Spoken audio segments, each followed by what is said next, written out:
Hello students, welcome to my English class. Students, আজ আমি তোমাদের সঙ্গে শেয়ার করব ক্লাস 7-এর Ray and Martin question bank 2024 থেকে ফার্স্ট ইউনিট টেস্ট পরীক্ষার জন্য 6 নম্বর স্কুলের মডেল সেটটি। তো প্রথমেই আমরা রিডিং কম্প্রিহেনশন সীন অংশ থেকে দেওয়া প্রশ্নগুলো দেখে নেব। একের দাগে দেখো, read the extract of the poem and answer the following question. তো তোমাদের ইংলিশ টেক্সট বুক থেকে এখানে একটি কবিতা তুলে দিয়েছি উইয়ার 7 থেকে। তো চলো প্রথমে আমরা এর দাগের প্রশ্নগুলো দেখে নিই। Tick the correct answer from the given alternative. তো সঠিক উত্তর তোমাদের এখানে নির্বাচন করতে হবে। একটি প্রশ্ন দেওয়া রয়েছে, দেখো এখানে একটি কবিতার লাইন তুলে দিয়েছে, নে we are 7।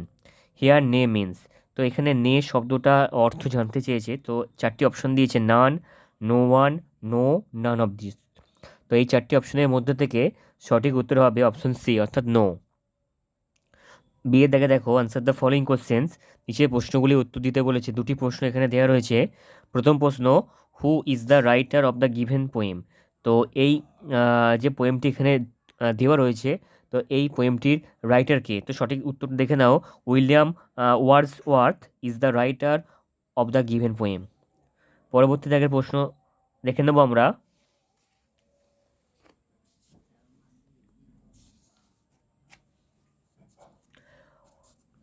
Why does the little girl count her dead siblings. তো এখানে কি বলছে দেখো, কেন 2 নম্বর প্রশ্ন দেখো, why does the little girl count her dead siblings. তো কেন ছোট্ট মেয়েটি তার মৃত ভাই বোনদের গুনেছিল? তো উত্তরটা দেখে নাও, she believes and feels that her siblings who are who are laid, এটা লেড হবে, একটু ভালো করে তোমরা দেখে নাও, laid, LID, who are laid in their graves are still alive as she has no idea about death. তো এখানে কি বলছে দেখো, ওই ছোট মেয়েটি বিশ্বাস করে এবং অনুভব করে যে তার ভাই বোনেরা যারা এখনও পর্যন্ত শায়িত অবস্থা রয়েছে গ্রেভের মধ্যে, অর্থাৎ কবরের মধ্যে তারা বেঁচে রয়েছে, যেহেতু তার মৃত্যু সম্পর্কে কোনো আইডিয়া ছিল না। এরপরে দেখো, সি এর থেকে write T for true and F for false statements, provide supporting sentence for each of your answer. তো ট্রু ফলস লিখতে হবে। এখানে দেখো একটি প্রশ্ন দিয়েছে, two of her siblings were dead. তো তার দুজন ভাই বোন মৃত ছিল। তো এই বাক্যটি হয়ে যাবে ট্রু। এবং দেখো সাপোর্টিং সেন্টেন্স দেখো, but they are dead, those two are dead. এরপরে ডি এর দাগে দেখো, find out the word from the poem which mean the following. তো এখানে তোমাদের কি বলেছে না, সমার্থক শব্দ খুঁজতে হবে কবিতা থেকে। তো একটি দেওয়া আছে দেখো, স্ট্রং ইন্টেনশন, অর্থাৎ তীব্র ইচ্ছা। তো এটি কী হবে? উইল। এরপরে গ্রামারের প্রশ্নগুলো দেখে নেব আমরা। দুয়ের দিকে দেখো, ডু অ্যাজ ডাইরেক্টেড, নির্দেশ অনুসারে করতে বলেছে। প্রথম প্রশ্ন দেখো, he was playing in the field, turn it into present perfect tense. তো এটিকে প্রেজেন্ট পারফেক্ট টেন্স করতে হবে। তো দেখো উত্তর হবে, he has played in the field. এরপর দেখো দুয়েরটা, মাই শন ইন ল ইজ কামিং।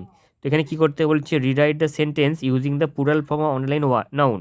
তো দেখো এখানে শন ইন ল যেটা আন্ডারলাইন করা আছে, এটা প্লুরাল ফর্ম ব্যবহার করে বাক্যটাকে আবার পুনরায় লিখতে হবে। তো উত্তর হবে দেখো, my sons in law are coming.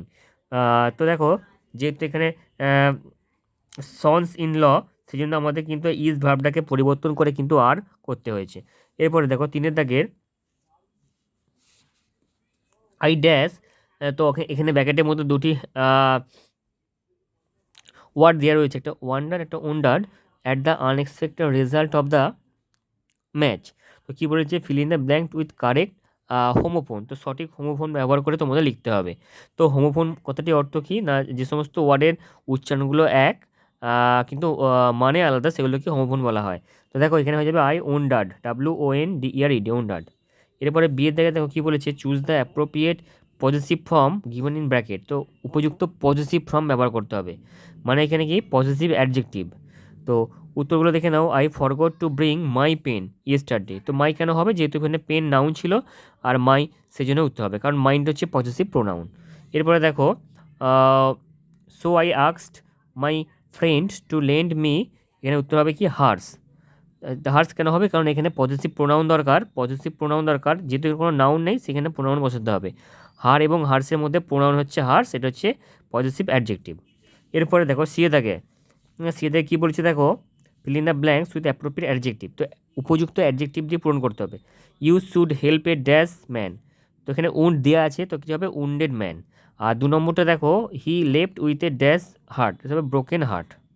এরপরে কী আছে দেখো, রাইটিং, তোমাদের এখানে একটা রাইটিং দিয়েছে, write a story using the following hints and give a title and a moral to the story. তো এখানে সিংহ এবং ইঁদুরের যে গল্পটি আছে সেটি দিয়েছে তোমাদের। চলো আমরা গল্পটি খাতা থেকে দেখে নেব।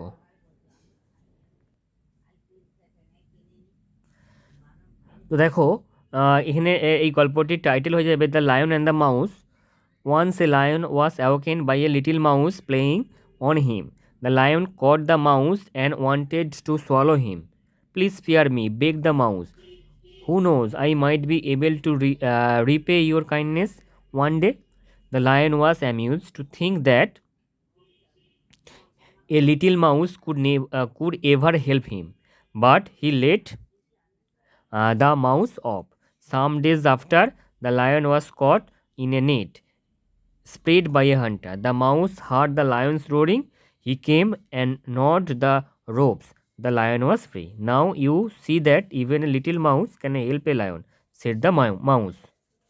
তো দেখো মোরাল কি, এটি এই গল্পটির মোরাল কি দেওয়া যাবে না, small acts of kindness are never wasted. তো এই ছিল তোমাদের 6 নম্বর মডেল সেট থেকে প্রশ্ন উত্তর। নেক্সট ভিডিওতে আবার তোমাদের সঙ্গে পুনরায় দেখা হচ্ছে। Thank you so much for watching my video. Please like share and subscribe my YouTube channel.